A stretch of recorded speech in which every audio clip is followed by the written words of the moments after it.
Hello my dear friends, welcome to my YouTube channel best rankers study.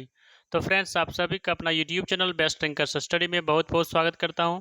तो आज की इस सेशन में हम बिहार पुलिस का फुल सेट नंबर 5 करने वाले हैं।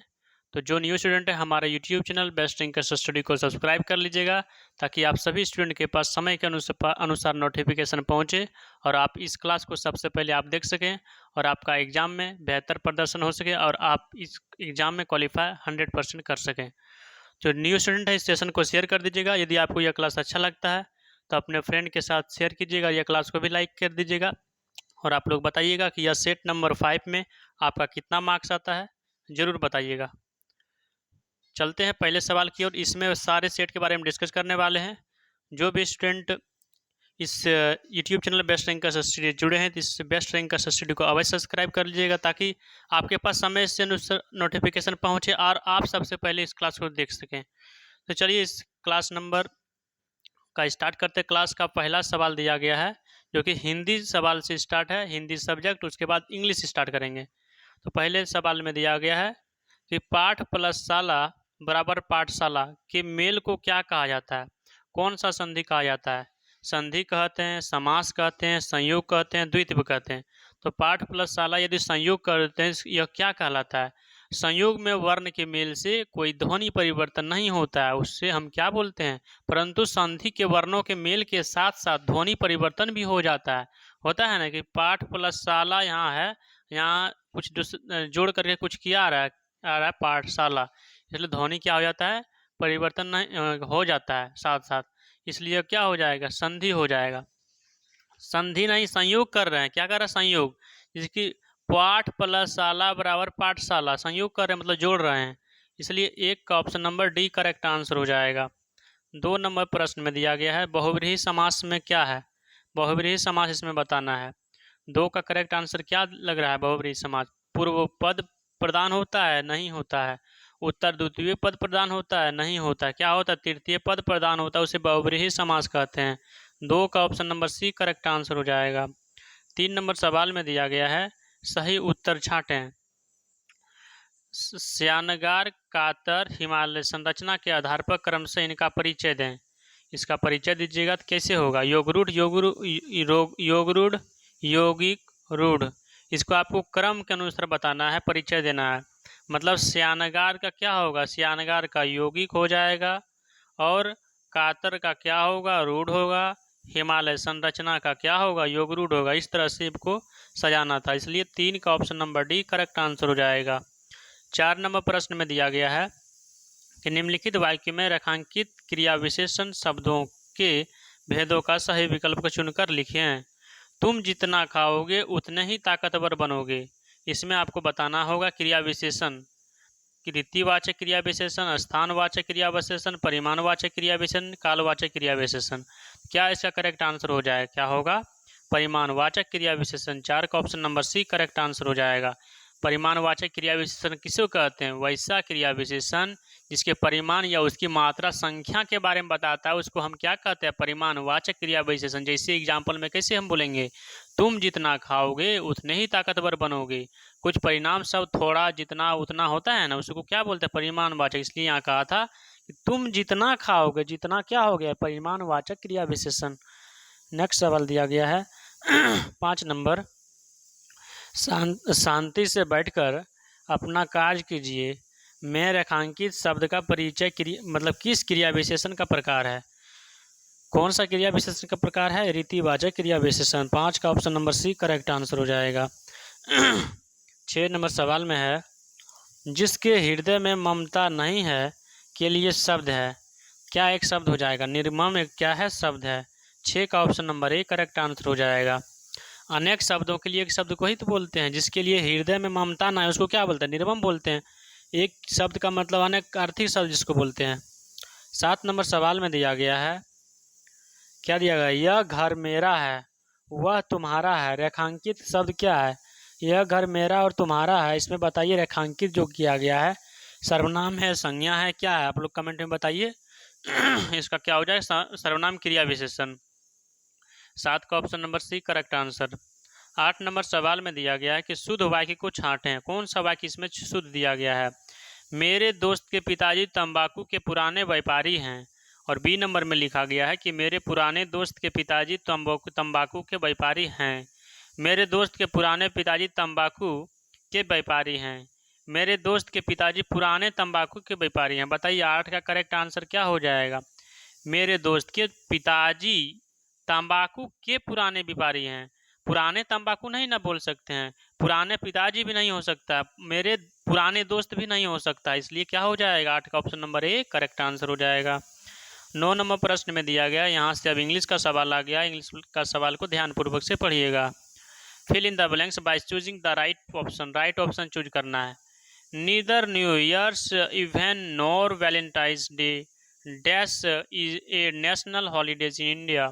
नीदर के साथ हमेशा क्या आता है, सिंगुलर वर्ब आता है, चाहे इज हो जाए चाहे वाज हो जाए, लेकिन सिंगुलर कौन सा दिया हुआ है, सिंगुलर जो है इसमें क्या दिया हुआ है, सिर्फ और सिर्फ क्या दिया हुआ है, इज दिया हुआ है, इसलिए क्या हो जाएगा, नीदर रहे आइदर रहे, उसके साथ हमेशा सिंगुलर वर्ब का प्रयोग करते हैं। सिंगुलर वर्ब इज है, इसलिए 9 का option number C is correct answer हो जाएगा। 10 नंबर प्रश्न में दिया गया, which one of the following pairs in incorrect. Incorrect का मतलब क्या होता है, जो इसमें आपको ऑप्शन लग रहा है कि जो गलत है वही आप इसका करेक्ट आंसर बता सकते हैं। रोसर का हैन लिखा हुआ है, पेट्रियार्च का मैट्रियार्च लिखा हुआ है, स्टेक का हिंद लिखा है, बोयर का डैम लिखा है। तो बताइए इसका करेक्ट आंसर क्या हो जाएगा। रोस्टर का हैन होता है और पेट्रियार्च का मैट्रियार्च होता है, स्टेंग का हिंद होता है, लेकिन क्या बोयर का डैम नहीं होता है, इसलिए क्या हो जाएगा 10 का option number D correct answer हो जाएगा। रोस्टर का मतलब होता है नर, नर मुर्गा, तो हैन का मतलब मुर्गी होती है। और पेट्रियार्क का मतलब क्या होता है, पितृसत्तात्मक, तो माट्रियार्क का मतलब मातृसत्तात्मक होता है। अस्टेक का मतलब होता है मेल डियर और हिंद का मतलब होता है फीमेल डियर। बोयर का मतलब क्या होता है, बोयर का मतलब मेल पिग होता है, तो मेल पिग, तो डैम का स्पेलिंग होना चाहिए DEME होना चाहिए, क्या होना चाहिए DEME होना चाहिए, यहाँ दिया गया DAME, या क्या हो गया गलत हो गया, इसलिए 10 का option number D correct answer हो जाए, क्योंकि यहाँ गलत वाला बोल रहा था ऑप्शन की, कौन सा ऑप्शन इसमें गलत दिया हुआ है। अगला सवाल दिया गया 11 नंबर प्रश्न में कि in the following sentence one word is underline to the word which means most nearly the same as the underline word. इसमें दिया गया है कि आपको बताना है कि choose the word which means most nearly same the underline word, जो अंडरलाइन किया गया वर्ड है आपको नियरली उससे नज़दीक वाला वर्ड बताना है।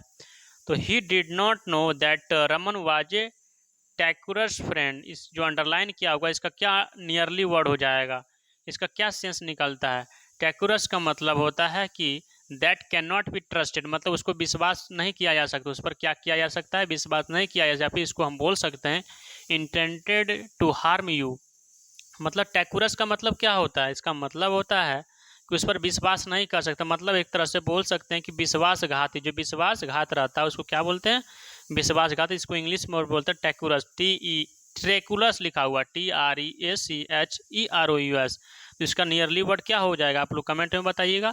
11 का करेक्ट आंसर क्या हो जाएगा, option number D false and disloyal, मतलब फॉल्स मतलब गलत जैसा करेगा, डिसलॉयल जैसा करेगा, इसलिए क्या हो जाएगा 11 का option number D correct answer. मैं ऐसा उम्मीद करता हूँ कि आपको सारा सवाल समझ में आ रहा होगा। 12 नंबर प्रश्न में दिया गया है कि the young of one of a goat is kid and that hen is dash, मतलब गॉट का जो बच्चा होता है उसको किड कहते हैं, तो हैन का बच्चा को क्या कहते हैं आपको यहाँ बताना है। तो फॉल का मतलब होता है वेरी यंग ऑफ हॉर्स और डोंकी, चिक का मतलब बेबी ऑफ चिकन, पपी का मतलब यंग ऑफ डॉग, तो आपको बताना होगा कौन सा ऑप्शन हो जाएगा, हैन का चिक हो जाएगा, इसका करेक्ट आंसर हो जाएगा 12 का ऑप्शन नंबर बी हो जाएगा। नेक्स्ट सवाल दिया गया 13 नंबर सवाल, identify the word which is always use is as a singular, जो ऐसा वर्ड है जो कि हमेशा इसको सिंगुलर की तरह ट्रीट कर सकते हैं, प्लूरल उसका मतलब कर ही नहीं सकते हैं, तो कौन सा ऐसा ऑप्शन है जो कि प्लूरल नहीं कर सकते हैं, तो बताइएगा कौन सा ऑप्शन दिया हुआ है। स्पेक्टिकल्स, स्पेक्टिकल कह रहा है सवाल में, आइडेंटिफाई मतलब पहचानना है, the word which is always use as singular, तो कौन सा ऐसा ऑप्शन जिसको हमेशा सिंगुलर की तरह ट्रीट कर सकते हैं, तो क्या हो जाए स्पेक्टिकल्स, सीजर्स, मिसल्स, ट्राउजर्स। तो मतलब इसमें कह रहा है कि किसको हमेशा सिंगुलर ही ट्रीट करेंगे, क्या है मिजल्स को हमेशा सिंगुलर ट्रीट करेंगे, इसलिए 13 का option number C correct answer हो जाएगा। 14 नंबर सवाल में दिया गया है, choose the correct option to complete the following sentence. बताइए, I bought all this books dash only in 700 rupees. मतलब जो कि इतना जो इस सारा बुक है, दीज बुक्स का मतलब क्या हो गया, मतलब आई बाउट हमने क्या क्या खरीदे, क्या खरीद, दीज बुक्स इन सभी बुकों को, डैश ओनली रुपीज, यहाँ प्रीपोजिशन क्या लगा, इन ओनली, RS2 700, बाय होगा, विथ होगा, फोर, क्या हो जाएगा 14 का करेक्ट आंसर इन हो जाएगा। जैसे कि आप कोई चीज़ बुक खरीदते हैं तो क्या कहते हैं, क्या मालूम इस बुक इतना में ही खरीदे थे, मतलब 700 में ही खरीदे थे, इसलिए 14 का ऑप्शन नंबर एक करेक्ट आंसर हो जाएगा। 15 नंबर सवाल में दिया गया है कि fill in the blanks by choosing the right option, इधर हिस्टोरिकल ओकेजन्स और distinguished persons dash commentated on secular holiday, commemorated on secular holiday. तो इसका करेक्ट आंसर क्या हो जाएगा। अब बोलिएगा सर आप तो बताए थे यहाँ इधर या नीदर रहता है तो यहाँ सिंगुलर आता है, तो यहाँ इसका हैव ऑप्शन क्यों मान रहे हैं, क्योंकि यहाँ देखिए इससे पहले, इस ऑप्शन से पहले क्या लिखा हुआ, पर्सन्स लिखा हुआ है, इसलिए हम क्या क्या कर सकते हैं, हैव का प्रयोग करेंगे। आप बोलेंगे सर हैव तो यहाँ भी मतलब इसका प्लूरल सेंस दिया हुआ है, इधर हिस्टोरिकल ओकेजन्स और distinguished persons dash commemorated on secular holidays, secular holiday perfect sense आ रहा है, इसलिए क्या हो जाएगा, हैव हो जाएगा। नेक्स्ट सवाल दिया गया 16 नंबर सवाल में, 16 नंबर सवाल से सामाजिक विज्ञान का प्रश्न है, आप लोग ध्यानपूर्वक से पढ़िएगा। 16 नंबर सवाल में दिया गया है, डॉक्टर भीमराव अंबेडकर निम्न में से किसके साथ संबंधित नहीं थे। क्या हो जाएगा, किसके साथ संबंधित नहीं थे डॉक्टर भीमराव अंबेडकर, किसके साथ नहीं थे, राज्य पुनर्गठन आयोग के साथ संबंधित नहीं थे, इसलिए 16 का option number C correct answer हो जाएगा। 17 नंबर सवाल में दिया गया है कि महिलाओं के मताधिकार से संबंधित स्फ्रागेट्स मूवमेंट किस देश से चलाया गया है, कौन सा देश, ग्रेट ब्रिटेन से, इसलिए 17 का ऑप्शन नंबर एक करेक्ट आंसर हो जाएगा। 18 नंबर सवाल में दिया गया है कि राज्यसभा के सदस्य का कार्यकाल कितना वर्ष का होता है, तो राज्यसभा के सदस्य का कार्यकाल 6 वर्ष का होता है, ऑप्शन नंबर सी। 19 नंबर सवाल में दिया गया कि पंचायत समिति के सदस्य अक्सर डैश वर्ष के लिए चुनाव लड़ते हैं, पंचायत समिति 5 वर्ष के लिए चुनाव लड़ता है, इसलिए 19 का option number B correct answer हो जाएगा। 20 नंबर सवाल में दिया गया है कि राष्ट्रीय शिक्षा नीति 1986 ईस्वी का उद्देश्य क्या नहीं है। आपको इसमें बताना है कि 1986 ईस्वी का जो रिपोर्ट आया था एजुकेशन पॉलिसी का, तो बताना इसमें क्या इसमें सही नहीं दिया गया था। तो ऑप्शन क्या हो जाएगा करेक्ट आंसर, सिर्फ शिक्षा सिर्फ उनके लिए है जो इसमें रुचि रखते हैं, ऐसा तो नहीं है जो रुचि रखेगा तो उसी को रखेंगे, सबको शिक्षा जरूरी है, इसलिए क्या हो जाए, तो गलत दिया गया, तो यही तो क्या है, सही नहीं है, ऑप्शन नंबर सी हो जाएगा। 21 नंबर सवाल में दिया गया है, लोकतंत्र को सफल बनाने के लिए क्या करना चाहिए, लोकतंत्र को यदि सफल बनाना है तो हमको क्या करना चाहिए, बेरोजगारों को रोजगार देना चाहिए, सिर्फ शिक्षित लोगों को मतदान अधिकार देना चाहिए, क्या सही है, सुदृढ़ पंचायती राज, नागरिकों को ईमानदार और उत्तरदायी होना चाहिए। तो लोकतंत्र को यदि हम सफल बनाएंगे तो क्या हमको करना चाहिए, बेरोजगार को रोजगार देना चाहिए और सुदृढ़ पंचायती राज करना चाहिए और क्या करना चाहिए, नागरिकों को ईमानदार उत्तरदायी होना चाहिए, इसलिए 21 का करेक्ट आंसर हो जाएगा ऑप्शन नंबर बी। नेक्स्ट सवाल दिया गया है 22 नंबर प्रश्न, नस्लवाद का अर्थ क्या होता है, नस्लवाद का जो अर्थ होता है रंगभेद होता है, ऑप्शन नंबर ए हो जाएगा। 23 नंबर प्रश्न में दिया गया है कि इनमें से राष्ट्रीय राजनीतिक दल कौन सा है, इसका करेक्ट आंसर बताइएगा, राष्ट्रीय राजनीतिक दल कौन सा है, बहुजन समाज पार्टी क्या राष्ट्रीय राजनीतिक पार्टी, ऑप्शन नंबर सी। अगला सवाल दिया गया है 24 नंबर प्रश्न में, लोकतंत्र जनता के लिए एवं जनता द्वारा किसने कहा था, यह कथन किसने कहा था कि लोकतंत्र जो है जनता के लिए एवं जनता द्वारा किसने कहा था, किसने कहा था, अब्राहम लिंकन ने कहा था, लोकतंत्र जो है जनता के लिए एवं जनता के द्वारा है, इसलिए यह अब्राहम लिंकन का कथन है। 25 नंबर सवाल में दिया गया है कि संघवाद का क्या अर्थ होता है, संघवाद का क्या अर्थ होता है, इसका करेक्ट आंसर क्या हो जाएगा, संघ और राज्य के बीच सत्ता का विकेंद्रीकरण, ऑप्शन नंबर ए हो जाएगा। 26 नंबर प्रश्न में दिया गया है, भारत एक कैसा राष्ट्र है, भारत एक धर्मनिरपेक्ष राष्ट्र है, ऑप्शन नंबर ए हो जाएगा करेक्ट आंसर। 27 नंबर सवाल में दिया गया है कि भारत में दल विहीन जनतंत्र की परिकल्पना किसने प्रस्तावित की थी, दल विहीन लोकतंत्र की परिकल्पना जो है किसने प्रस्तावित की थी, जयप्रकाश नारायण ने की थी, इसलिए ऑप्शन नंबर क्या हो जाएगा इसका 27 का option number B correct answer हो जाएगा। 28 नंबर सवाल में दिया गया है, भारत के किस प्रधानमंत्री ने श्रीलंका में भारतीय शांति सेना भेजी थी? तो भारत के जो है कौन सा प्रधानमंत्री जो है श्रीलंका में राष्ट्रीय भारतीय शांति जो है क्या की थी, अस्थायी करने के लिए शांति भेजी थी सेना के लिए, इसलिए राजीव गांधी थे। ऑप्शन नंबर सी। 29 नंबर प्रश्न में दिया गया है, 29 नंबर प्रश्न में क्या दिया गया, इनमें से कौन सा देश द्वितीय विश्व युद्ध के बाद क्या लिखा हुआ है क्वेश्चन में 29 में देखते हैं, द्वितीय विश्व युद्ध के दौरान, यहाँ क्या लिखा हुआ है, जो घेर रहे हैं इसकी यहाँ लिखा हुआ है दौरान, द्वितीय विश्व युद्ध के दौरान राष्ट्रकूट का सदस्य नहीं था। तो कौन राष्ट्रकूट का सदस्य नहीं था? चीन नहीं था। ऑप्शन नंबर सी हो जाएगा। 30 नंबर सवाल में दिया गया है कि गांधी इरविन समझौते पर हस्ताक्षर होने वाला वर्ष कब था? 1931 ईस्वी में। 30 ऑप्शन नंबर 30 का क्वेश्चन नंबर का आंसर क्या हो जाएगा? बी हो जाएगा। अगला सवाल दिया गया 31 नंबर सवाल में, फ्रांस में आतंक का राज्य किसके शासनकाल को कहते हैं? किसके शासनकाल को कहते हैं? तो क्या हो जाएगा? लुई 16वां। ऑप्शन नंबर बी हो जाएगा। 32 नंबर सवाल में दिया गया कि प्रतिनिधित्व नहीं तो कर नहीं का नारा किस घटना का परिणाम देता है? कौन सा घटना का परिणाम देता है? अमेरिकी स्वतंत्रता की घोषणा पत्र। ऑप्शन नंबर बी हो जाएगा। 33 नंबर सवाल में दिया गया, इनमें से कौन सी घटना द्वितीय विश्व युद्ध का परिणाम नहीं था? कौन सी घटना है? राष्ट्रसंघ का गठन। ऑप्शन नंबर सी। 34 नंबर सवाल में दिया गया, गांधी दक्षिण अफ्रीका से भारत कब लौटे थे? 1915 ईस्वी में लौटे थे। 35 नंबर सवाल में दिया गया, संयुक्त राष्ट्र का चार्टर कहाँ तैयार हुआ था? यूएनओ का चार्टर कहाँ तैयार हुआ था? इसका करेक्ट आंसर क्या हो जाएगा? यूएनओ का चार्टर जो वाशिंगटन डीसी अमेरिका में तैयार हुआ था। Option number D. नेक्स्ट सवाल दिया गया 36 नंबर प्रश्न में। 36 नंबर प्रश्न में क्या दिया गया है, इनमें से कौन राष्ट्रसंघ का अंग नहीं है? आपको बताना राष्ट्रसंघ का अंग कौन सा नहीं है? विश्व स्वास्थ्य संगठन। ऑप्शन नंबर डी हो जाएगा।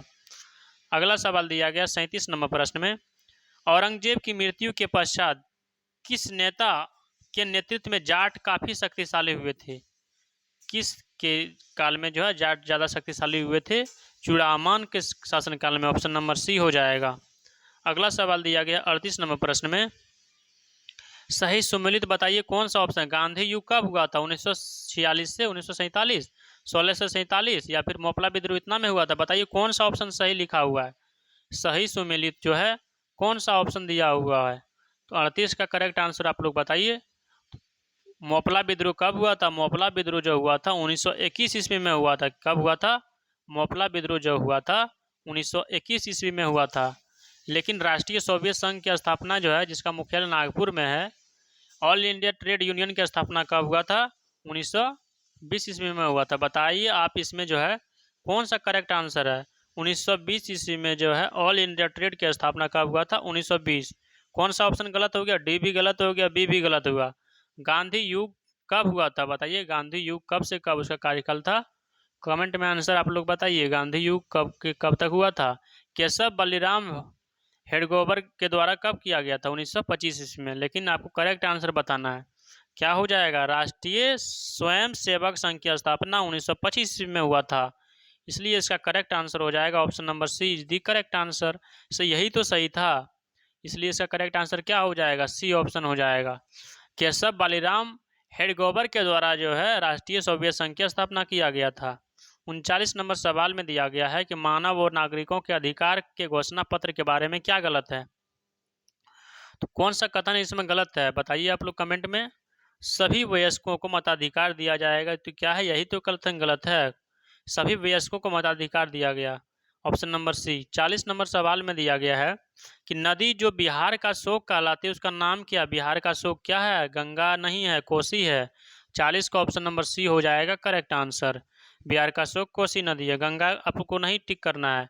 वनस्पति जो विषुवत रेखीय वनों से संबंधित नहीं है वह कहाँ है? वह क्या है? उसका नाम क्या है? क्या हो जाएगा? Acacia. Option number C. 42 number प्रश्न में दिया गया कि नाथुला दर्रा किस राज्य में स्थित है? नाथुला दर्रा जो है अरुणाचल प्रदेश में है। नाथुला कौन सा नाथुला नहीं, नाथुला जो है आपका जो हो जाएगा सिक्किम में। क्यों? कि नाक जल गया। इसका ट्रिक कैसे कीजिएगा? नाक जल गया, नाक जल गया, तो आप इससे क्या कीजिएगा, ना से क्या हो जाएगा नाथुला, और ज से क्या हो जाएगा जलेपला। इस तरह से आप ट्रिक याद कीजिए, जैसे कि नाक जल गया तो ना से नाथुला हो जाएगा सिक्किम का, और जल से क्या हो जलेपला, तो कौन सा राज्य में हो गया, सिक्किम में हो जाएगा। इसलिए 42 का option number A correct answer हो जाएगा। 43 नंबर सवाल में दिया गया है कि फर वनस्पति निम्न में से किससे संबंधित है। फर वनस्पति जो है किससे संबंधित है, अल्पाइन वन से संबंधित है, ऑप्शन नंबर सी। 44 नंबर सवाल में दिया गया है कि पेशावर और काबुल किसके मध्य से एक दूसरे से जुड़ा हुआ था। पेशावर और काबुल किसके मध्य से एक दूसरे से जुड़ा हुआ था। तो आप लोग कमेंट में आंसर बताइए किसके मध्य से जुड़ा हुआ था। तो खैबर दर्रा के द्वारा जुड़ा हुआ था, ऑप्शन नंबर ए। अगला सवाल दिया हुआ है 45 नंबर सवाल में, भारत में रेल मंडलों की वर्तमान संख्या कितनी है। तो कितना है बताइएगा कमेंट में आंसर। ऑप्शन नंबर सी 17 है, ऑप्शन के हिसाब से 17 है, ठीक है। अगला सवाल है 46 नंबर प्रश्न में, वर्ष जिसमें प्रथम पृथ्वी सम्मेलन आयोजित हुआ था कब हुआ था। प्रथम पृथ्वी सम्मेलन जो आयोजित हुआ था कब हुआ था, 1992 ईस्वी में, option number C correct answer हो जाएगा। भारत में दूसरा सबसे बड़ा जलप्रपात कौन सा है। तो बताइएगा भारत में जो है दूसरा सबसे बड़ा जलप्रपात कौन सा है, जोग जलप्रपात जो है, इसका करेक्ट आंसर क्या हो जाएगा, option number C correct answer हो जाएगा। क्या हो जाएगा, चौड़ाई की दृष्टि से भारत का सबसे बड़ा जलप्रपात यदि पूछे तो क्या हो जाएगा, जोग जलप्रपात क्या हो जाएगा, करेक्ट आंसर हो जाएगा। महात्मा गांधी जलप्रपात भी इसको बोलते हैं। किस नदी पर स्थित, शरावती नदी पर कर्नाटक में स्थित है। सवाल में आ सकता है कि बताइए जोग जलप्रपात का और कौन सा नाम है, बताइएगा महात्मा गांधी जलप्रपात, या किस नदी पर स्थित है, शरावती नदी के पर स्थित है, कहाँ स्थित है, कर्नाटक में स्थित है। इस सब सवाल को आप याद रखिएगा। 48 नंबर सवाल में दिया गया कि तमिलनाडु में शीतकालीन वर्षा का कारण क्या है। तमिलनाडु में शीतकालीन वर्षा का क्या कारण है, उत्तर पूर्व मानसून से ही कारण है, इसलिए ऑप्शन नंबर ए हो जाएगा। 49 नंबर सवाल में दिया गया है कि चंद्रमा की घूर्णन अवधि कितनी है, बताइए इसका घूर्णन अवधि कितनी है, ऑप्शन नंबर बी हो जाएगा, 28 दिन है। अगला सवाल दिया गया 50 नंबर सवाल कि जनगणना 2001 के अनुसार किस व्यावसायिक वर्ग में भारत की कार्यशील जनसंख्या संलग्न द्वितीय सर्वाधिक रही है। ऑप्शन नंबर सी तृतीय, ऑप्शन नंबर सी हो जाएगा। 51 नंबर प्रश्न में दिया गया है कारक जो जलवायु को प्रभावित नहीं करता वह क्या है। जो प्रभावित नहीं करता उसको क्या कहते हैं, पृथ्वी की परिभ्रमण गति, ऑप्शन नंबर डी हो जाएगा। 52 नंबर प्रश्न में दिया गया कि भारतीय राज्य जिससे होकर कर्क रेखा नहीं गुजरती है उसको क्या कहते हैं। तो पहले आप बताइए इसका ट्रिक क्या है। ट्रिक नहीं है तो किस तरह से आप याद करते हैं, गुजरात है, राजस्थान है, मध्य प्रदेश है, छत्तीसगढ़ है, त्रिपुरा है, मिजोरम है, तो बताइए कौन सा। हाँ क्या है इसका ट्रिक है, बचपन में बीए। आप क्या याद किए हैं, बचपन में बीए से इसको आप हल कर सकते हैं। तो क्या हो जाएगा इसका करेक्ट आंसर आप लोग बताइएगा। तो जैसे कि बिहार क्या है, इसमें बिहार ही तो नहीं है, इसलिए इसका करेक्ट आंसर क्या हो जाएगा, option number A. Gujarat, Rajasthan, Madhya Pradesh, Chhattisgarh, Tripura, Mizoram, West Bengal भी है, इसलिए इसका करेक्ट आंसर हो जाएगा ऑप्शन नंबर ए, इससे बिहार से नहीं गुजरता है। अगला सवाल दिया गया है 53 नंबर सवाल, राउरकेला लोह एवं इस्पात संयंत्र किस राज्य में अवस्थित है। तो क्या हो जाएगा इसका करेक्ट आंसर क्या हो जाएगा, ऑप्शन नंबर सी उड़ीसा में स्थित है। 54 नंबर सवाल में दिया गया संयुक्त राष्ट्र दिवस कब मनाया जाता है। संयुक्त राष्ट्र दिवस जो है कब मनाया जाता है, 24 अक्टूबर को मनाया जाता है, ऑप्शन नंबर ए। संयुक्त राष्ट्र दिवस कब मनाया जाता है, 24 अक्टूबर को मनाया जाता है। 55 नंबर प्रश्न में दिया गया कंगारू कहाँ का मुख्य पशु है। बताइए कंगारू जो है कहाँ का मुख्य पशु है, ऑस्ट्रेलिया का मुख्य पशु है, ऑप्शन नंबर डी। 56 नंबर सवाल में दिया गया सन 2014 ईस्वी में फुटबॉल विश्व कप डैश में होगा। कहाँ हुआ, 2014 में जो हुआ था विश्व कप कहाँ होगा। अब तो हो गया था लेकिन अब हो गया लेकिन अब कहाँ हुआ था, ब्राजील में हुआ था, ऑप्शन नंबर बी। अगला सवाल दिया गया 57 नंबर सवाल, निम्न में से कौन शरीर में विटामिन डी बनाता है। शरीर में विटामिन डी त्वचा बनाता है, ऑप्शन नंबर सी। 58 नंबर प्रश्न में दिया गया जय जवान जय किसान का नारा किसने दिया था। तो जय जवान जय किसान का नारा जो दिया था लाल बहादुर शास्त्री ने दिया था, इसलिए ऑप्शन नंबर सी हो जाएगा करेक्ट आंसर। 59 नंबर प्रश्न में दिया गया है कि संतोष ट्रॉफी किससे संबंधित है। तो संतोष ट्रॉफी जो है फुटबॉल से संबंधित है, इसलिए इसका करेक्ट आंसर हो जाएगा 59 का ऑप्शन नंबर ए। यदि आपसे पूछा जाए कि बताइए डूरंड कप किससे संबंधित है। आप क्या बोलिएगा, कमेंट में आप लोग आंसर बताइएगा। आपसे हम सवाल कर रहे हैं डूरंड कप किससे संबंधित है। यूनेस्को का मुख्यालय कहाँ है, तो यूनेस्को का मुख्यालय पेरिस में है। Option number C correct answer हो जाएगा। अब यहाँ से सामान्य विज्ञान का प्रश्न आ गया, आप लोग ध्यानपूर्वक से पढ़िएगा और समझिएगा और सभी प्रश्न का जवाब आप लोग कमेंट में जरूर बताइएगा। 61 नंबर प्रश्न में दिया गया है कि खाद्य श्रृंखला में उत्पादक प्रकाश सौर ऊर्जा को बदलता है, किस में बदल देता है, बताइए। रासायनिक ऊर्जा में बदल देता है। ऑप्शन नंबर डी हो जाएगा। अगला सवाल दिया गया 62 नंबर प्रश्न में, प्रोटीन संश्लेषण होता है, प्रोटीन संश्लेषण होता है किस में होता है, राइबोसोम में होता है। ऑप्शन नंबर ए हो जाएगा। अगला सवाल दिया गया 63 नंबर में, जैव मंडल में रासायनिक पोषकों का चक्रण होता है, किसका चक्रण होता है। इनमें सभी के द्वारा, जल के द्वारा भी, वायु के द्वारा भी और भूमि के द्वारा भी। जैव मंडल में रासायनिक पोषणों के कार्य का चक्रण होता है वायु द्वारा, जल द्वारा, भूमि द्वारा। Option number D correct answer हो जाएगा। अगला प्रश्न दिया गया 64 नंबर प्रश्न में, भारत में खरीफ फसल का मौसम कब होता है, खरीफ फसल का मौसम कब होता है, आप लोग बताइएगा। ऑप्शन आपको दिख रहा होगा, आप कमेंट में आंसर बताइएगा। क्या इसका दिया गया सवाल में आपको बताना है खरीफ फसल, तो इसका करेक्ट आंसर क्या हो जाएगा, जुलाई से अक्टूबर के बीच। ऑप्शन नंबर सी खरीफ फसल आप लोग जानते हैं। अगला सवाल दिया गया 65 नंबर सवाल में, 65 में सवाल में दिया गया है कि दिसंबर 1984 ईस्वी में घटी भोपाल गैस दुर्घटना में किस जहरीली गैस का रिसाव हुआ था, मिथाइल आइसोसाइनाइड से। ऑप्शन नंबर क्या हो जाएगा, बी हो जाएगा करेक्ट आंसर।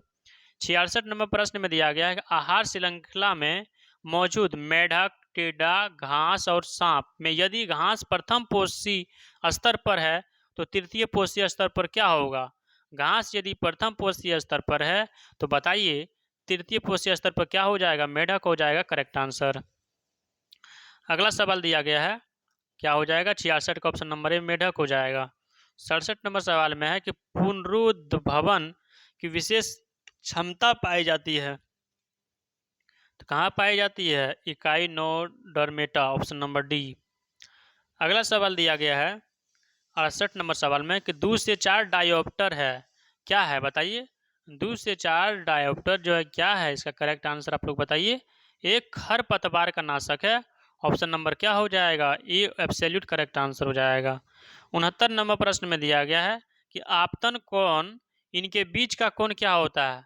आपतन कोण क्या होता है, आपतित किरण दर्पण की सतह पर होता है, परावर्तित किरण दर्पण की सतह पर अविलंब आपतित किरण, सतह पर अविलंब परावर्तित किरण। आप लोग बताइएगा आपतन कोण कैसे होता है। आप इसको नॉर्मल पढ़े होंगे, इधर से क्या होती है और इधर से क्या होता है, आप लोग बताइएगा।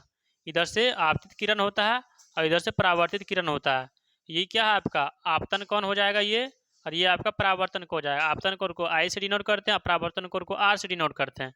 सवाल में कर रहा है कि आपतन कोण के बीच क्या होता है, एगो अभिलंब होता है और क्या होता है आपतित किरण होता है। किसमें दिया हुआ है, अभिलंब और आपतित किरण किसमें दिया हुआ है। 69 का ऑप्शन नंबर आप लोग बताइए क्या इसका करेक्ट आंसर हो जाएगा। ऑप्शन नंबर सी हो जाएगा, सतह पर अभिलंब भी होता है और आपतित किरण भी होता है। Option number C correct answer हो जाएगा।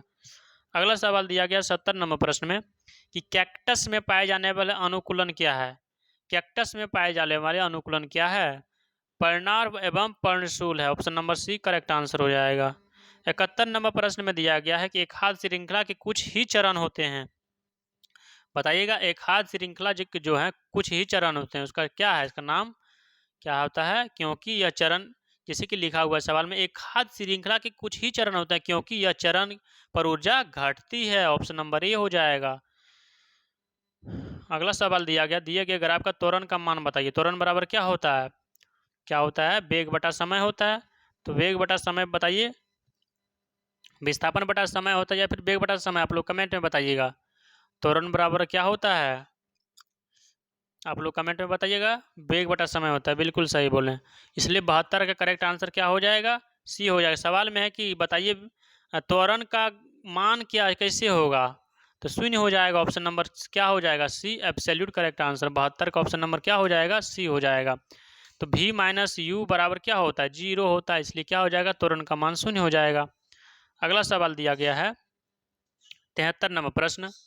73 नंबर प्रश्न में क्या दिया हुआ है, इस सवाल में दिया हुआ है विभिन्न रंगों के समूह को क्या कहते हैं। विभिन्न जो रंग होता है उसका समूह को हम लोग क्या कहते हैं। ऑप्शन नंबर ए वर्णपट्टी कहा जाता है। ऑप्शन नंबर ए। 74 नंबर सवाल में दिया गया है कि प्रत्यावर्ती धारा में क्या होता है बताइए, प्रत्यावर्ती धारा का आप लोग आंसर बताइए क्या हो जाएगा इसका करेक्ट आंसर। धारा के दिशा और धारा के मान दोनों बदलता है, option number C correct answer हो जाएगा। अगला सवाल दिया गया 75 नंबर प्रश्न, प्रकाश की एक किरण एक माध्यम जिसका अपवर्तनांक μ1 से चलकर दूसरे माध्यम की अपवर्तनांक μ2 में प्रवेश करती है, अगर आपतन कोण I अपवर्तन कोण R, तब साइन I बटा साइन R का मान क्या होता है, μ2 बता μ1 होता है। 75 का ऑप्शन नंबर क्या हो जाएगा, डी हो जाएगा। सवाल में है कि यदि अपवर्तनांक पहला का μ1 हो और दूसरा का μ2 हो, तो बताइए यदि साइन I बटा साइन R होता है, साइन I बटा क्या कहता है साइन R होता है, उसका मान क्या होता है, तो μ2 बटा μ1 पलट जाता है, इसलिए इसका करेक्ट आंसर हो गया ऑप्शन नंबर डी हो जाएगा। याद कीजिएगा, वेरी इंपॉर्टेंट सवाल है। नेक्स्ट सवाल दिया गया 76 नंबर सवाल, सारा सवाल आपका वेरी इंपॉर्टेंट सवाल है, प्रीवियस ईयर का सवाल है। 76 नंबर सवाल में दिया गया कि किसी प्रतिरोध से प्रवाहित होने वाले विद्युत धारा के कारण उत्पन्न ऊष्मा क्या कहलाता है। उत्पन्न ऊष्मा क्या कहलाता है, ऑप्शन नंबर ए क्या हो जाएगा, विद्युत धारा के वर्ग के समानुपाती होता है। किसी प्रतिरोध से प्रवाहित धारा होने वाले विद्युत धारा के कारण, तो आप लोग समझ रहे होंगे कि V बराबर क्या होता है, I इंटू क्या होता है, R होता है। तो कह रहा है प्रतिरोध से उत्पन्न धारा, यदि आप प्रतिरोध को बढ़ाते हैं तो आपका धारा भी बढ़ेगा, क्योंकि यह क्या है, इसके समानुपाती है, गुणनफल में है, तो इसलिए क्या हो जाएगा, वर्ग के समानुपाती हो जाएगा। अगला सवाल, जैसे कि आप इसको V बराबर I इंटू R पढ़े होंगे, तो R बराबर भी क्या होता है, V बटे I भी लिख सकते हैं, इसको फॉर्मूला के अनुसार आपका नंबरिकल भी आ सकता है। 77 नंबर सवाल में दिया गया है कि बताइए, अश्व यदि एकाएक चलना प्रारंभ कर दे तो अश्वारोही के पीछे की तरफ गिरने की आशंका का कारण क्या कहलाएगा, क्या कहलाएगा, विश्राम जड़त्व कहलाएगा, ऑप्शन नंबर सी हो जाएगा। 78 नंबर प्रश्न में दिया गया, जब दो समानांतर तारों से एक ही दिशा में विद्युत प्रवाहित होता है तो क्या हो जाएगा, इसका करेक्ट आंसर क्या हो जाएगा, वे एक दूसरे को आकर्षित करते हैं। मान लीजिए कि एक ही दिशा में आप दो समानांतर तारों से विद्युत धारा प्रवाहित कर दीजिएगा तो एक दूसरे को आकर्षित कर लेगा, ऑप्शन नंबर ए। 79 नंबर सवाल में दिया गया है, क्या दिया गया सवाल में, कोई स्थिर बल किसी वस्तु पर इतना सेकेंड के लिए काम कर रहा है तो वेग का मान इतना से इतना हो गया है, तो बल का मान क्या होता है, तो बल का मान आप लोग बताइए, इसका करेक्ट आंसर क्या हो जाएगा, बल का मान बताइए। तो आप इसका पहले आप त्वरण निकालिएगा, त्वरण बराबर क्या होता है, V माइनस यू बटे टी हो जाएगा। आप बोलेगा सर त्वरण कैसे निकालें, क्योंकि इसका फॉर्मूला क्या होता है, बल का फॉर्मूला होता है F बराबर ma, ए का मतलब त्वरण होता है, त्वरण निकालिएगा तभी ना आपका निकलेगा बल। तो V को प्रारंभिक चाल, V को अंतिम चाल बोलते हैं, U को प्रारंभिक चाल कहते हैं। अंतिम चाल U क्या है, V है आपका 36 माइनस 18 बटा 100 दीजिएगा, क्या हो जाएगा 18 बटा 100। इसको आप हल कीजिएगा तो जो इसका करेक्ट आंसर आ जाएगा, कितना आ जाएगा इसका करेक्ट आंसर, आप लोग कमेंट में बताइएगा, 0.25 न्यूटन आ जाएगा, ऑप्शन नंबर डी में दिया गया है। 80 नंबर सवाल में दिया गया है कि दोनों द्रव्यमानों के बीच गुरुत्वाकर्षण बल का मान होगा, दो द्रव्यमान दिया हुआ है, एगो 5 kg का और एगो 10 kg का, तो इसके मध्य जो बताइएगा इसका गुरुत्वाकर्षण बल क्या हो जाएगा, इसका करेक्ट आंसर क्या हो जाएगा, G/2 न्यूटन हो जाएगा, ऑप्शन नंबर ए हो जाएगा। अगला सवाल दिया गया 81 नंबर प्रश्न में, 1 बिलियन का pH मान 3 है तो उस बिलियन में OH की सांद्रता क्या हो जाएगा। यदि 1 बिलियन में pH का मान जो है क्या है 3 है, तो उसका हाइड्रोजन मतलब OH का सांद्रता आपको बताना है, क्या हो जाएगा, क्या होगा 10⁻⁻11 हो जाएगा, ऑप्शन नंबर ए हो जाएगा। अगला सवाल दिया गया 82 नंबर प्रश्न में, एक इलेक्ट्रॉन का भार एवं आवेश क्या है, बताइएगा इसका क्या हो जाएगा करेक्ट आंसर, 1/1838 वहाँ प्रोटॉन के भार तथा ऋण आवेश, ऑप्शन नंबर सी हो जाएगा। अगला सवाल दिया गया है 83 नंबर प्रश्न में, ग्रेफाइट को पेंसिल में प्रयोग किया जाता है, क्यों किया जाता है, ग्रेफाइट को पेंसिल में इसलिए प्रयोग किया जाता है क्योंकि यह कागज पर चिन्ह अंकित कर सकता है, option number A correct answer हो जाएगा। 84 नंबर सवाल में दिया गया, निम्न अभिक्रिया बताइए कि कौन सा, क्या यह अभिक्रिया क्या बताना चाह रहा है, क्या बताना चाह रहा है, H2S दिया हुआ Cl2 और रिएक्शन में 2HClS, तो बताइएगा इसका क्या करेक्ट आंसर हो जाएगा। Cl2 ऑक्सीकारक की तरह व्यवहार कर रहा है, ऑक्सीकारक की तरह क्योंकि जुड़ रहा है इसमें, यहाँ Cl क्या हो गया, जुड़ गया, इसलिए ऑक्सीकारक की तरह व्यवहार कर रहा है, इसलिए करेक्ट आंसर ऑप्शन नंबर ए हो जाएगा। अगला सवाल दिया गया 85 नंबर प्रश्न में, नाइट्रोजन गैस के अणु में निम्न आबंध होते हैं, नाइट्रोजन गैस के मतलब कह रहा अणु में कितने आबंध होते हैं, त्रिसंयोजी आबंध होते हैं। ऑप्शन नंबर डी हो जाएगा करेक्ट आंसर। 85 का क्या हो जाएगा, डी एब्सोल्यूट करेक्ट आंसर। जैसे कि देखिए आपको फिगर से बता सकते हैं, इस तरह से आप बना सकते हैं। नाइट्रोजन यहाँ है, त्रिकाबंध इस तरह से बना सकते हैं और साझा कीजिएगा तो 3 इलेक्ट्रॉन बचेगा। Option number D. 86 नंबर सवाल में दिया गया है कि इस अभिक्रिया में डैश बता रहा है, क्या है इसमें बताइए। इस अभिक्रिया में Al है, किस ऑक्सीकारक बता रहा है, तो ऑप्शन नंबर ए हो जाएगा। 87 नंबर सवाल में ब्यूटेन तथा आइसोब्यूटेन क्या है, क्या है या क्या करेक्ट आंसर क्या होगा, समावयव हो जाएगा। Option number B. 88 नंबर सवाल में दिया गया कि नाभिकीय रिएक्टर में कौन सी ऊर्जा उत्पन्न होती है, बताइएगा कौन सी ऊर्जा उत्पन्न होती है, विद्युत ऊर्जा उत्पन्न होती है। Option number B. 89 नंबर सवाल में दिया गया बायोगैस का अवयव क्या है, इसमें बताइएगा बायोगैस का जो अवयव क्या है, CH4H2SO2। ऑप्शन नंबर बी हो जाएगा। 90 नंबर सवाल में दिया गया है न्यूक्लियन का मान होता है, न्यूक्लियन का मान क्या होता है, आप कमेंट में आंसर बताइएगा इसका मान क्या होता है। न्यूट्रॉन और प्रोटॉन की संख्या होता है। ऑप्शन नंबर डी हो जाएगा। आज का सेशन का लास्ट सब्जेक्ट दिया हुआ जो कि क्या इसका नाम है, मैथमेटिक्स, गणित। गणित आप लोग ध्यानपूर्वक से देखिएगा, जिस तरह से हम समझाते हैं आप लोग केयर कीजिएगा और आप लोग भी बताइएगा कि आज का सेशन में कितना मार्क्स आया। यदि आपको यह सेशन अच्छा लगता है तो एक प्यारा सा कमेंट बॉक्स में जरूर कीजिएगा और यह सेशन को जरूर अपने फ्रेंड के साथ शेयर कीजिएगा। 91 नंबर सवाल में है कि रूट इतना बराबर इतना, तो एक्स का मान किसके बराबर हो जाएगा, तो आप इसमें कीजिएगा क्या क्या इसमें कर सकते हैं। 91 का करेक्ट आंसर आप किस तरीके से बना सकते हैं इसको बताइए। तो सबसे पहले आप इसमें क्या कीजिएगा, इसको आप कीजिएगा जैसे कि मान लीजिए इसको आप हल कीजिएगा एक मान करके, तो क्या हो जाएगा 169/144 आएगा, रूट में अंदर में आएगा। अभी तो क्या लिखा हुआ 1 + x/12, तो इसका वर्गमूल क्या होता है, 169 का वर्गमूल 13 होता है, 14 का वर्गमूल 12 होता है, 144 का वर्गमूल 12 होता है, बराबर 1 + x/12। यदि आप इसको हल कीजिएगा तो इसका जो करेक्ट आंसर आ जाएगा 91 का, ऑप्शन नंबर ए हो जाएगा। एक आएगा एक्स का मान, ऑप्शन नंबर ए। अगला सवाल दिया गया 82 नंबर सवाल में बताना है इसमें आपको कि दशमलव प्रस्थान क्या होता है। इनमें से किस परिमेय संख्या को सतत दशमलव के रूप में व्यक्त किया जा सकता है, तो सतत दशमलव का मतलब शांत आवर्ती के रूप में व्यक्त किया जा सकता है। इसका फॉर्मूला होता है p/2n × 5⁵ इस तरह से फॉर्म में आ जाएगा तो हम जानेंगे हाँ ये ऑप्शन हो सकता है। तो इसका करेक्ट आंसर क्या हो जाएगा आप लोग बताइएगा। तो आप मतलब इस तरह से हम यह भी बता सकते हैं कि परिमेय संख्या मतलब सतत के रूप में, मतलब इसका जो है फिक्स मान आ सकता है। मतलब यदि आप इसको ए नंबर को हल कीजिएगा तो इसका जो हल करने के बाद डिवाइड कीजिएगा 0.7515151 इन्फिनिटी तक आते रहेगा, ये आपका क्या हो जाएगा, ये आपका शांत तो नहीं हो जाएगा, परिमेय संख्या नहीं कह सकते हैं, क्योंकि परिमेय संख्या क्या डिफिनेशन देता है, p/q के रूप में लिखा जा सकता है या फिर एक मतलब कुछ ही समय तक फिक्स उसका मान आए। इसमें तो कुछ भी आ रहा है। बी नंबर ऑप्शन में दिया गया 4.36666 अनंत तक आ रहा है, ये भी नहीं होगा। और इसमें दिया गया क्या दिया गया है, इसमें दिया गया है कि 625, इसका मान आएगा 3.2432। अब बोलेगा सर ए और बी कैसे कर दिया, क्योंकि हम आपको क्या बताए 2n × 5⁵n।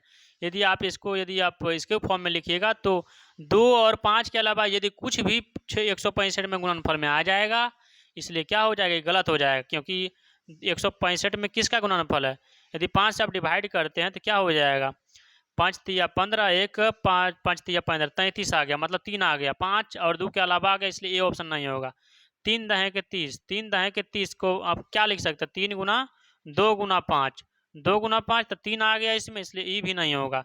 25 को आप कैसे लिख सकते हैं, 25 का स्क्वायर 25 होता है, तो हम बोलें कि 5 का गुणज भी आए या फिर 5 आए या फिर 2 आए तब परिमेय संख्या का रूप हो जाएगा। ऑप्शन नंबर सी में दिया गया, इसलिए 92 का option number C correct answer. आपको समझाने के उद्देश्य इतना लेट हुआ तो सेकंड का सवाल है, 2 सेकंड का सवाल है। 93 नंबर सवाल में यदि किसी द्विघात समीकरण के मूलों का योगफल और गुणनफल इतना दिया हुआ समीकरण क्या हो जाएगा। तो द्विघात समीकरण का फॉर्मूला होता है कि अल्फा नहीं होता है x² - alpha + beta into x + alpha into beta होता है। इस पर यदि बैठाइएगा तो x² माइनस लगेगा, क्योंकि फॉर्मूला में माइनस है। अल्फा प्लस बीटा को हम क्या कहते हैं, मूलों का योगफल। तो योगफल का फॉर्मूला 6 दिया गया, तो 6 गुना एक्स होगा। एक्स क्यों हो, क्योंकि गुणनफल में एक्स लिखा हुआ प्लस अल्फा इंटू बीटा का मान का मतलब होता है कि मूलों का गुणनफल। गुणनफल 3 दिया हुआ है, इसलिए क्या हो जाएगा, 3 हो जाएगा। बराबर जीरो होगा, क्योंकि द्विघात समीकरण में समीकरण A X square plus B X plus C बराबर 0 होता है। तो यह जो है फॉर्मूला का रूप आ गया। तो कौन सा ऑप्शन में इस तरह का दिया हुआ है, x square minus 6x plus 3 बराबर 0, ऑप्शन नंबर ए में दिया गया है। इसलिए 93 का जो ऑप्शन नंबर क्या हो जाएगा, ए करेक्ट आंसर हो जाएगा। 94 नंबर सवाल में दिया गया, एक वृत्त की जीवा केंद्र पर इतना डिग्री का कोण बनाती है, यदि वृत्त की त्रिज्या की लंबाई इतना सेंटीमीटर, तो लघुखंड का क्षेत्रफल क्या होता है।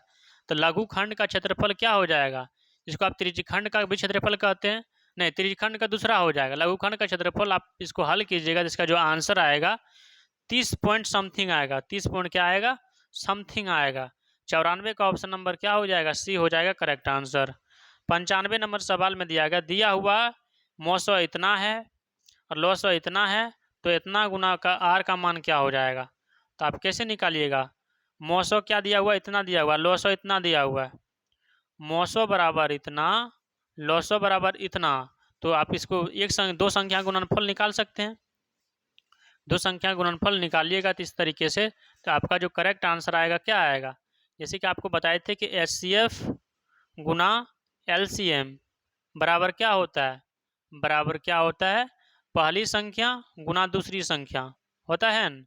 पहली संख्या और दूसरी संख्या की यदि आप गुना कीजिएगा, तो पहली संख्या आपका आ जाएगा 11 और दूसरी संख्या जो आपका आ जाएगा 253। यदि आप इसको हल करते हैं, आर बराबर क्या आ जाएगा, 40 आ जाएगा। ऑप्शन नंबर बी हो जाएगा। अगला सवाल दिया गया 96 नंबर सवाल में, यदि एक वृत्त के त्रिज्यखंड की त्रिज्या r है, वृत्त के केंद्र पर x डिग्री का कोण बनाता है, त्रिज्यखंड का क्षेत्रफल क्या होता है, पाई स्क्वायर थीटा बटे 360 डिग्री। थीटा को ही आप यहाँ x माना गया है, तो क्या हो जाएगा, पाई आर स्क्वायर थीटा बटे 360 डिग्री। ऑप्शन नंबर क्या दिया गया, ऑप्शन नंबर डी में दिया गया। इसलिए 96 का ऑप्शन नंबर क्या हो जाएगा, 96 का option number D correct answer हो जाएगा। 97 नंबर सवाल में दिया गया है कि एक व्यापारी किसी वस्तु के इतना % की हानि पर बेचता है, यदि उसने उस वस्तु को इतना रुपया अधिक में बेचा होता तो उसे इतना % का लाभ होता। उस वस्तु का क्रय मूल्य बताइए क्या होगा। तो क्या हो जाएगा, इसको आप हल कीजिएगा तो 400 इसका करेक्ट आंसर हो जाएगा। मतलब कह रहा है कि 20% हानि, 20% का फ्रैक्शन वैल्यू 1/5 होता है, मतलब 5 वाला चीज़ को 4 में बेच रहा है, तो कितना का नुकसान हो रहा है, 1 का नुकसान। और यहाँ कितना अधिक बेचने के लिए कह रहा है, 100 में अधिक लिए बेचने के लिए कह रहा है। इसलिए 1 यूनिट का मान कितना आ गया, 100 आ गया। इसलिए 5% लाभ का के बेचने के लिए कह रहा है। 5% का क्या हो जाएगा बताइएगा, 5% का फ्रैक्शन वैल्यू क्या हो जाएगा, आप लोग बताइए। इसका जो करेक्ट आंसर क्या हो जाएगा, लाभ पर बेचना है, लाभ पर बेचिएगा तो इसका जो करेक्ट आंसर हो जाएगा 1/20 होता है। 20 का मतलब 21/20 पर बेचिएगा तो क्या इसका करेक्ट आंसर हो जाएगा, 400 हो जाएगा। ऑप्शन नंबर बी हो जाएगा। अगला सवाल दिया हुआ है 98 नंबर प्रश्न में, यदि अल्फा और बीटा द्विघात समीकरण के इतना इतना के मूल है, तो 1/अल्फा प्लस बीटा का फॉर्मूला क्या होगा। मतलब इस पर बैठा के लिखना है, तो अल्फा प्लस बीटा हो जाएगा ऊपर में, और अल्फा इंटू बीटा। तो अल्फा प्लस बीटा का मान क्या होता है, -b/a। -b मतलब -8/3, और गुना में चल जाएगा alpha into beta c/a। c/a कीजिएगा तो क्या आ जाएगा, c का मान 2 आ जाएगा, इसका मान 3 आ जाएगा। 2/3 को पलट के लिखिएगा, 3/2 आ जाएगा। 3 से 3 कटेगा, 2 से 4 8 दान में, 4 दान में। ऑप्शन नंबर डी में दिया गया है। अगला सवाल दिया गया 99 नंबर प्रश्न में, गुणनफल इतना इतना में इकाई अंक क्या होगा। इकाई अंक इसमें क्या हो जाएगा, 0 हो जाएगा। बोलेगा सर कैसे आप जानते हैं कि इकाई अंक 0 हो जाएगा, क्यों हो जाएगा 0। जैसे कि मान लीजिए कि कोई क्या है, ऑड नंबर है, ऑड नंबर से यदि कोई भी इवेन नंबर से मल्टीप्लाई होता है, इवेन नंबर का क्या मतलब है, जो 2 से डिवाइड हो जाता है। जैसे कि दो तो इस लाइन में आ रहा है, और आगे चल के 84 आएगा, 85 आएगा, तो 5 तो यहाँ मिल गया हमको। इवेन नंबर मतलब यूनिट डिजिट देखना है, 5 गुना 2 बनेगा 0, 0 गुना किसी भी नंबर से कीजिएगा उसका नंबर 0 ही इकाई अंक आएगा। आज का सेशन का लास्ट सवाल है। मैं इसे उम्मीद करता हूँ कि सारा सवाल आप सभी स्टूडेंट को बहुत अच्छी तरीके से समझ में आ गया होगा। तो लास्ट सवाल दिया, यदि एक त्रिभुज के शीर्ष अभिमुख कोण इतना दिया गया, तो उसके आधार के समद्विभाजकों का बीच का कोण बताइए क्या होगा। मान लीजिए ये क्या है, त्रिभुज दिया गया है, यहाँ क्या है 100, इसका मान 130 डिग्री दिया हुआ है, इसका क्या दिया गया, यहाँ थीटा दिया हुआ है, ठीक। इसका फॉर्मूला होता है थीटा बराबर 90 डिग्री प्लस a/2 होता है। जैसे कि इसका मान थीटा होगा तो इसका मान आधा हो जाएगा थीटा/2। तो a का मान 90 डिग्री, a का मान 130/2 यदि कीजिएगा तो क्या आएगा 65। 90 प्लस 65 यदि आप करते हैं तो क्या आएगा आपका मान 5 और 9 6 15 कितना आ गया 155 डिग्री। ऑप्शन नंबर डी में दिया गया, इसलिए 100 का option number D correct answer हो जाएगा। मिलते हैं नेक्स्ट सेशन में, तब तक के लिए जय हिंद।